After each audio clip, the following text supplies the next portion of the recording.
Welcome to our episode of Biblical Archaeology from the Ground Down.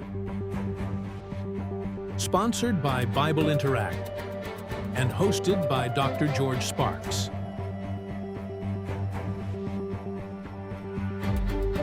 Today's special guest is experienced field archaeologist Dr. David E. Graves. Now let's explore the field of archaeology in today's episode.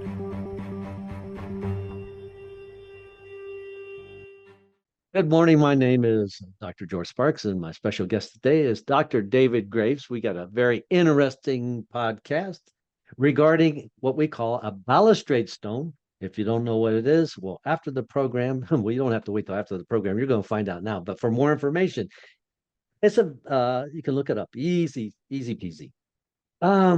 This is Biblical Archaeology from the Ground Down, sponsored by Bible Interact. And behind Dr. Graves is his selection of books, but I don't see the ones that I received in the mail. And it's these right here. They are Dr. Graves coloring books. That kind of looks like my son Johnny right there. Yeah, it does. Yeah. So anyway, check out these books, folks, and they're coloring books.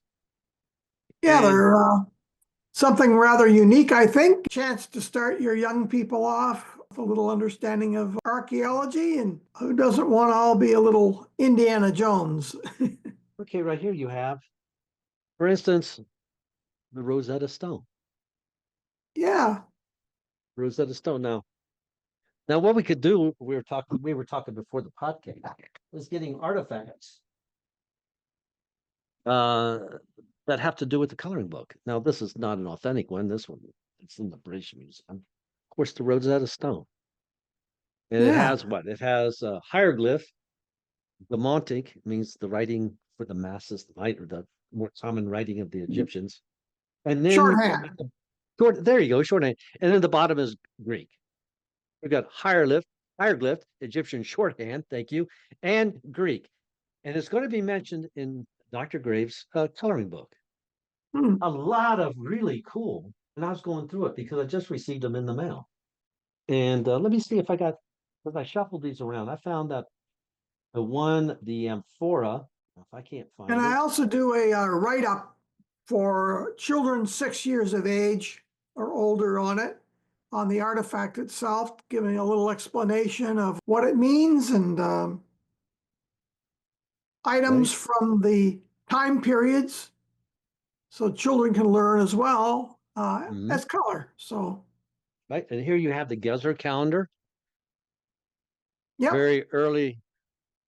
Now, some scholars would call it a Paleo Hebrew, and others call it more like a Phoenician, ancient Phoenician script. So I hear they made it both ways. I don't think they're going to do that, but let me see if I got a copy of one here. But look, here's the Gezer calendar. Yeah, and that's its original size right there. And yeah, that's what it looks like, exactly. There. And at the bottom is the scribe's name. I think it was Abijah. Yeah, Abijah, I think. So very cool in this coloring book. Fun stuff. Once again, Biblical Archaeology from the Ground Down, sponsored by Bible Interact. And he doesn't have just one coloring book, but three. This is what I got in the mail so far. 3. How many you have? 3? You have any more? Or is that it? There's 3, and I'm working on a 4th, but that's Old Testament, New Testament, and biblical people. Right. So it covers my my written books for the adults. Now I've got some books for the children as well. So mom and dad can do family projects together and perfect. What the Teaching writing tablet. looks like. Oh, there you go. That's actually here I go again. A little boy in school. Well, this is how cool it is. Look, folks, right there. Yeah, it's a child's school tablet. That's how they went to school, so you can learn about that in the coloring book too. Which means over 2,000 years ago, kids, you still had homework. Get over it. Yep. Right. All right, this is fun stuff, though. Really cool stuff, and we'll include this in our podcast. When we bring in artifacts and we associate them with what's in David's coloring book. So when your kids are actually crayoning, I do recommend his books secretly, but don't tell them, but they're actually learning. George, if you look in the New Testament one, Okay, we got New if you look Testament. inside, you're going to see the Balustrade inscription we're going to talk about today. Oh, wow. Okay. See, I should have been better prepared. I didn't tell you that. Don't admit guilt. Just let me take I'm the not guilt. prepared either. I should have pulled it out and had a look at it to tell you what page number it's on. It's a Soreg inscription. You know, at one time I did have a copy of the Balustrade Stone. Oh, did you? Yeah, Okay. it went to a museum though. Oh, okay. So, well, I'll show some photographs today of it. It goes by a bunch of different names. So I call it the Soreg inscription and you call it the Balustrade inscription. Well, we'll explain that when we get the PowerPoint up and going, but there is You a know, photograph, there is a coloring sample in there.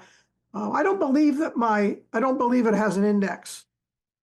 I don't think I put an index in it. okay, because I'm looking for it. And you know what happens is you find stuff after the podcast. That's the way it goes.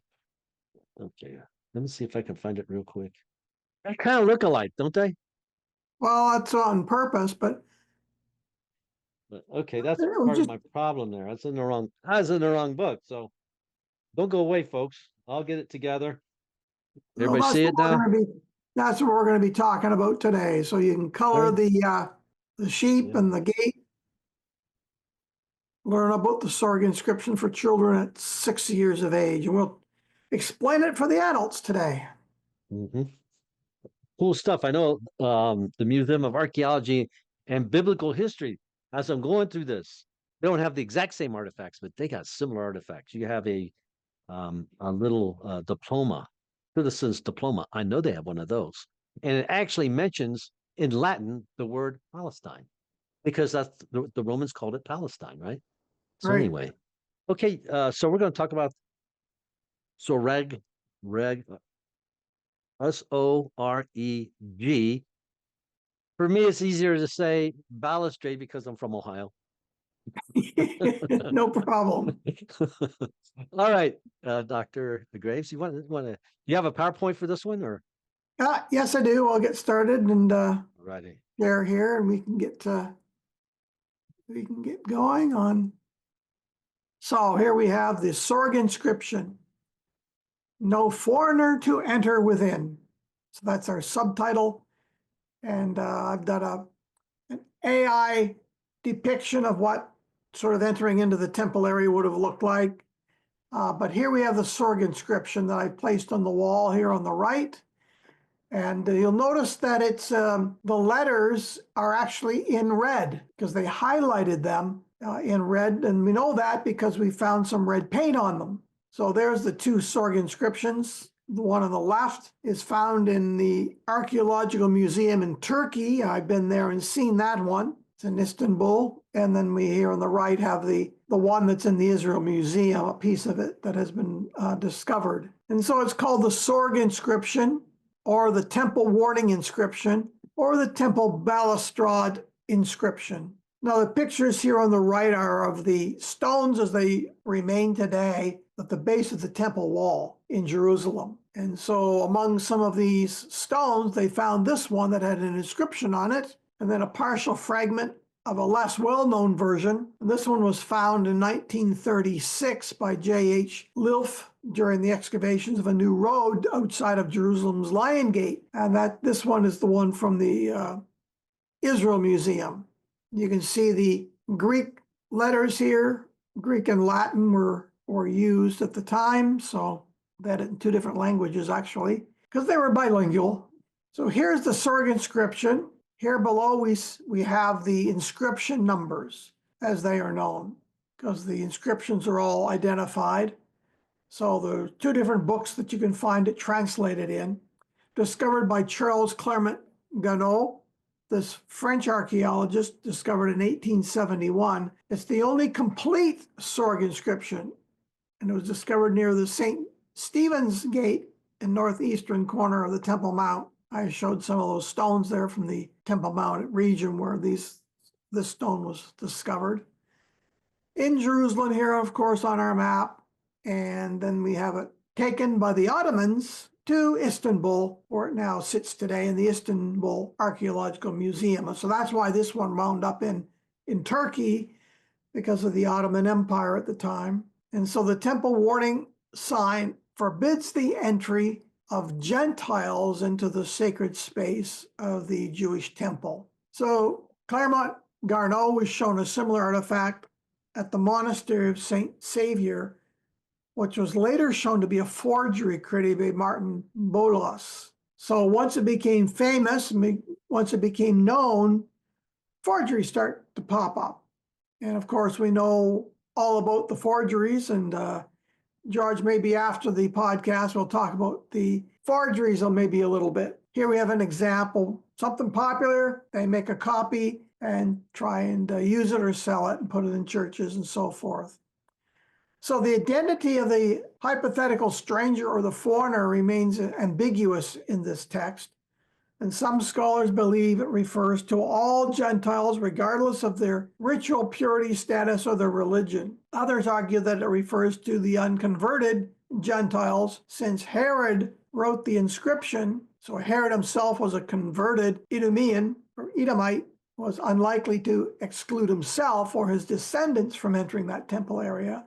So there's some debate as to the meaning of who are these strangers or foreigners or Gentiles. Its location would have been here in the temple area. So there's the temple as it would have stood in the Temple Mount originally. This is a drawing by an archaeological architect and good friend of mine, Dr. Lane Rittmeyer.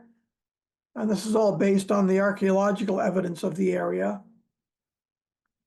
You can use the index here on the left to identify all the different areas of the Temple Mount, Pool of Israel, or the Western Wall, or the Wilson's Arch. But here's the balustrade, or the Soreg barrier, as it's called. So there was this short wall that had steps going up, and on it was a sign, and this was the sign, the Soreg Inscription. And as I said, it forbade the entry of Gentiles into the sacred space of the temple area.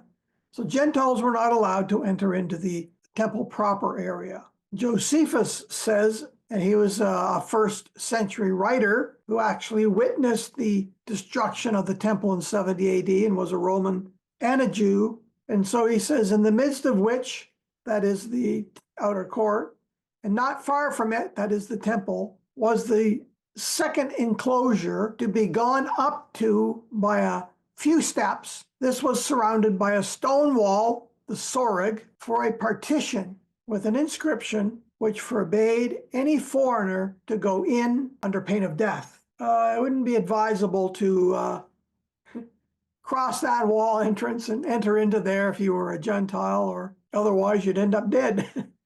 So pretty strong language. Josephus goes on to say, when you go through these first cloisters to the second court of the temple, there was a partition made of stone, Soreg all around, whose height was 3 cubits. Its construction was very elegant. Upon it stood pillars at equal distances from one another, declaring the law of purity, some in Greek and some in Roman letters, that would be Latin, that no foreigner should go within that sanctuary. For that second court of the temple was called the sanctuary. So that's Josephus's account, historical account of it, description of it. And then the actual inscription itself reads, translation of it here by Llewellyn, no foreigner is to enter within the balustrade around the temple and its enclosed area. Whoever is caught will have himself to blame because the incurred penalty is death. So that's the translation from the New Documents Illustrating Early Christianity, a review of the Greek and other inscriptions and papyrus published between 1988 and 1992. It was published in 2012 by Llewellyn and Harrison. So you can see the translation they've made of this inscription. Here we have the one that is a copy, and it's a plaster cast of it from Constantinople. That's what I had, one just like that.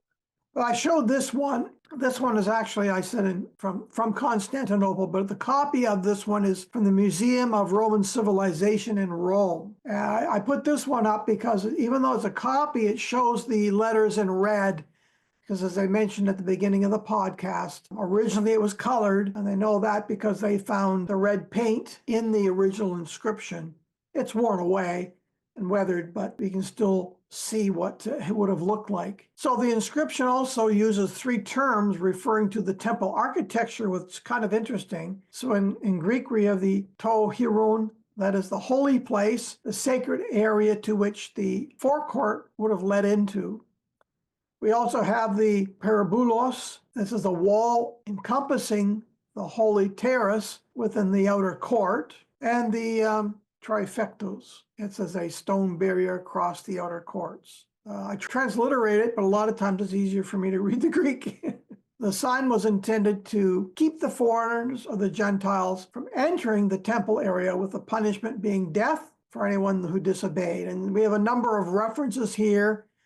These are the Jewish references, the Sifra numbers, and the Sanhedrin, the Midrash, Philo, and then, of course, Josephus. And then Numbers 1 verses 51 also speaks of it in our Bibles. And Paul was accused of allowing Gentiles into the temple and defiling the holy place in Acts 21 verse 28. So we have reference of it in the New Testament as well as the Old Testament. So this balustrade may also have been the dividing wall of hostility mentioned by Paul in Ephesians chapter 2. Remember, he said, "For he is our peace, who hath made both one and hath broken down the middle barrier of partition between us." And this may have been the reference that Paul was referring to, and that God has broken down for the Christians now. God has broken down that barrier between the outer court and the inner temple. And now as Christians, we have free access to enter into the presence of God and the holy temple. And we have access to the King of Kings and Lord of Lords sitting on the throne of the Ark of the Covenant.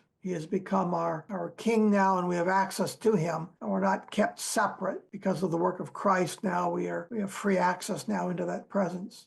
So some theological significance to it. And I think, in my mind, this is the reference that Paul is talking about here in Ephesians. So that is my quick overview of the Soreg Inscription and its significance. George, do you have any comments and questions? Comments. They did find that the balustrade, I think they got two. One's a fragment and one is almost complete. Yeah. I think at least one of them was found in situ, and it's found by the Lion's Gate. Yeah. Okay, so if you look up, folks, if you look up the Lion's Gate, I think it's on the entry as you would go into the Via della Rosa. It's been a long time since I've been in Israel. So yes, there's a complete one that is now in Turkey in the museum in Istanbul. And then the other one is the fragmented piece that is in the Israel Museum. And then there's also the copy that they have in Rome that I showed with the red lettering. So, and let's see, we talked about briefly, you mentioned fakes. Fakes, forgeries. Well, a Soreg stone, we know that there's only two. Somebody'd have to be denser than a bag of hammers to actually buy one and think they got the third one. Yeah, go ahead if you want. And then if I find out it's really made out of plaster. No. But what's interesting is that a few of them showed up at some churches afterwards and claiming they were real, but they were forgeries. So just after it was discovered in the 1800s by Garneau. But so that happens, and we find it in other artifacts as well.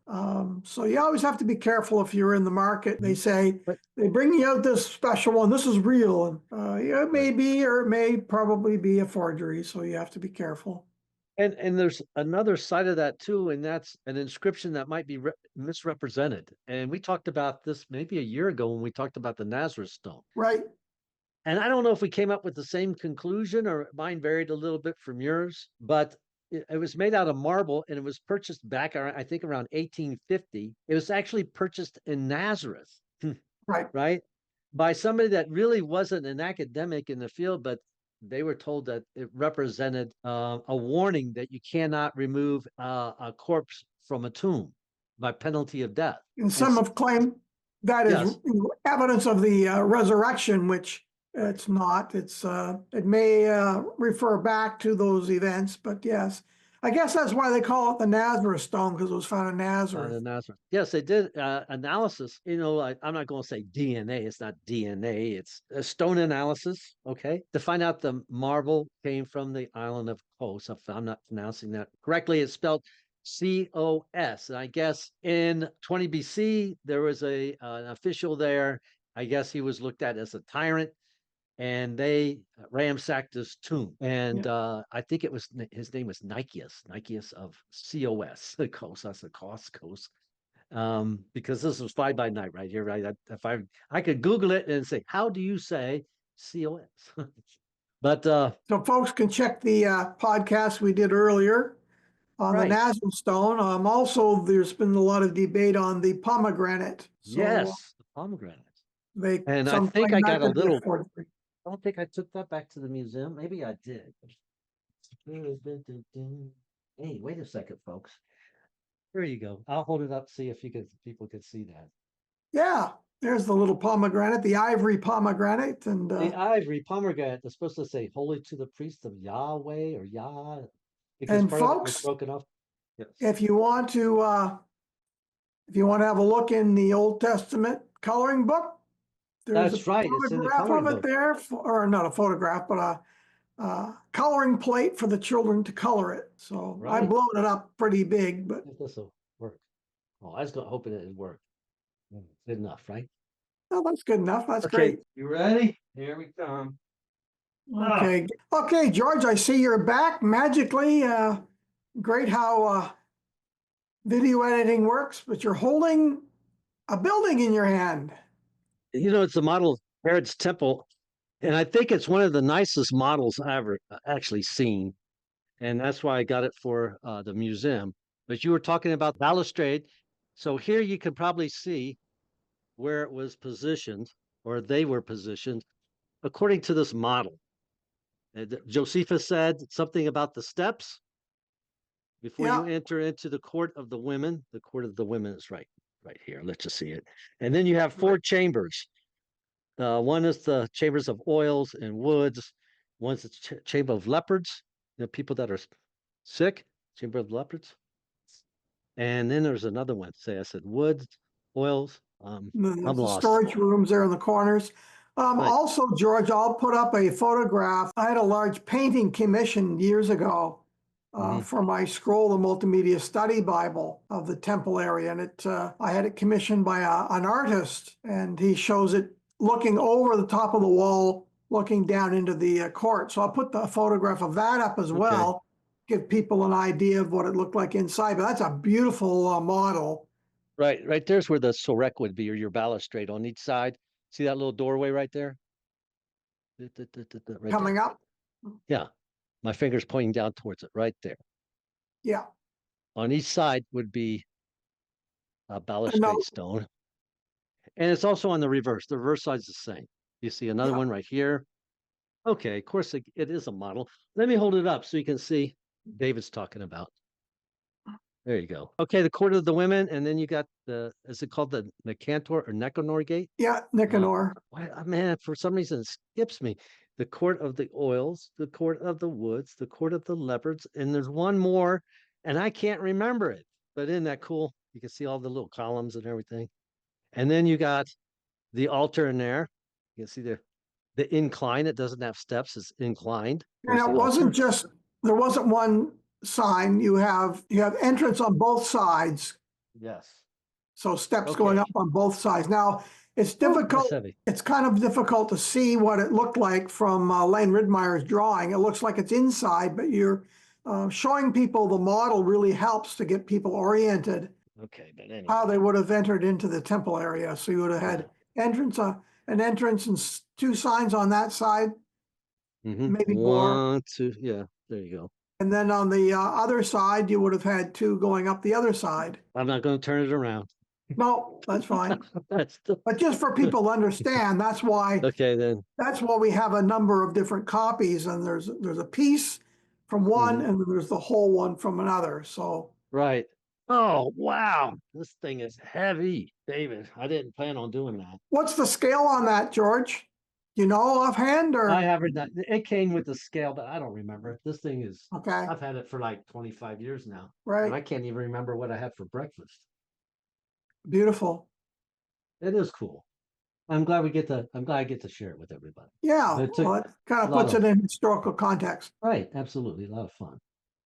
And we do have another inscription from the temple area that was discovered.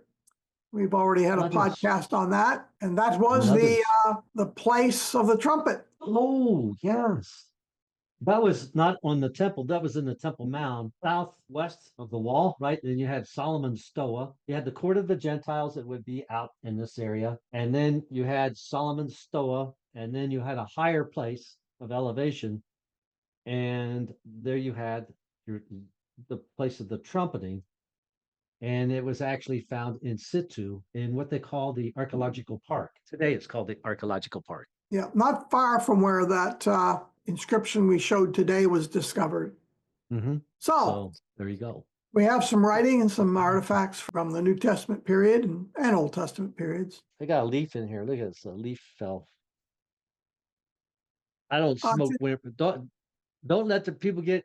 I don't want people spreading a rumor that you're like, hey, that looks like weed. It's not weed, folks. It's my wife's got plants laying around and whatever.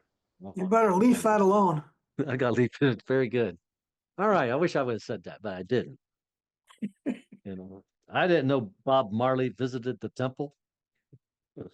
I'm a punny guy, I know. So Good, George. so Well, we, thanks very much for sharing that beautiful model of the temple. and everybody's more than welcome. This is what it's about: archaeology, biblical archaeology from the ground down. And if we got something somewhere in this collection here, definitely we'll experience it together.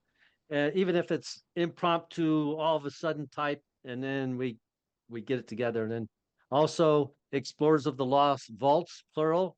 Those are coming out slowly, but as we get artifacts from museums, such as lately we had that really cool oil lamp, right, with the fish on it, Yeah, we posted and a the couple Lighthouse of of Alexandria. You just did a finished one of those lost vaults on that, right? yeah, we've got a Yeah. couple, three of them up there now, I think, or shortly, Right. and we've got more coming. And we got a couple of really interesting podcasts next week. Well, tell us about the podcast next week before we close out. Okay, well, we have a special guest coming, Mhm. and this is Dr. Brent Seals. He is the person who invented the process of scanning charred papyri from Herculaneum, destroyed by the eruption of Mount Vesuvius. And he's got a process whereby they can now take and scan these with our X-ray, and they can read the scroll or unwrap it and read what's inside of it.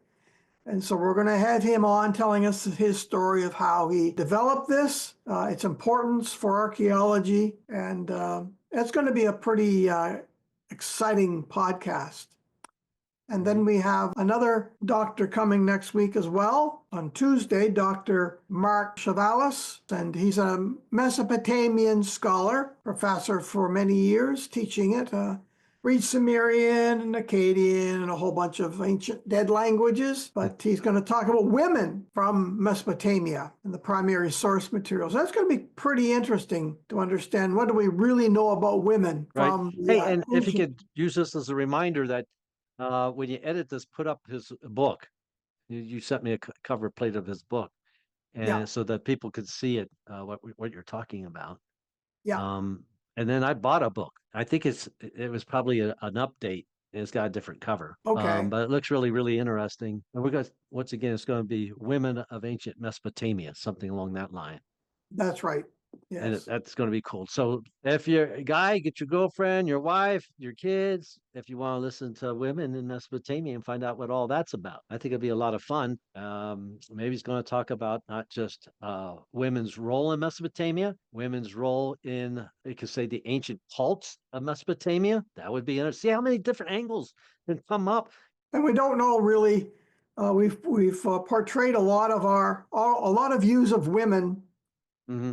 from our modern times back into the ancient Near East. And he's going to probably burst a few bubbles and show us what they really were like rather than what we think they were like, because now we've been able to translate a lot of these old tablets, and he can read them, and he's going to tell us about them. So it should be a lot of fun. Absolutely. And I'm looking forward to that. I was very surprised that Dr. Graves, I think it's like maybe 2 weeks ago, said that, hey, I'm trying to reach these individuals to be on our program. And then a few days ago, he sent me an email and it said, it was a copy that they sent back to you and you forwarded it to me, saying that, yes, they would agree to be on the program. Yep, they've been confirmed. Time and a date. Yes. They've I been was confirmed. surprised. I said, David, you did it. That was a heck of a little achievement. Locate those people and to get them on this program. And then that's it for right now. I'm not going to give away anymore. We got more people coming. That's going to be a secret. But Dr. Steels is a world-renowned professor and expert in this area, and he's pioneered it over the last 30 years. And so he's hit, when this was discovered that they unraveled the Herculaneum papyri, he went to hit the news and went around the world. So it's a pretty big deal that we were able to get him on the program and be able to talk to him on the podcast. So it is a really big deal, folks.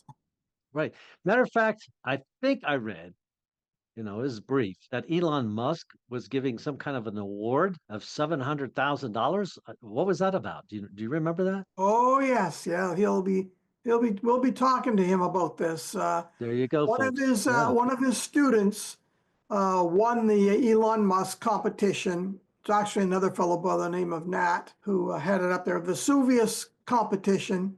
Right. Who could crack the code and who could discover what was written on these scrolls. And this young kid, 21-year-old, who happens to be one of Elon Musk's young SpaceX experts in computers, he's actually helping to do the audits in the government right now. So that hit the big news as well. But we're going to be talking to his professor who actually discovered this process. And Luke, this gentleman that won the competition, he ended up being probably on the news a lot more, but we're going to be talking to the source, to the professor who invented it, developed it, and we'll hear it all from, as we say, the horse's mouth. Yes, and there's also other codes to crack, such as the mystery behind David's coloring books. Sure. All right, that's it for today, folks. Thanks for coming, and everybody have a great day. Dr. Graves, thank you for the presentation, the PowerPoint. My name is George Sparks, overlooking the temple, not in Jerusalem, on my desk here. So everybody, thank you very much. Thanks for your subscribing. We are at like 191,000 plus a few here and there. And if everybody stays subscribing, then we'll keep on going. All right, David, thanks for your time, sir. You're welcome. Everybody, have a great day.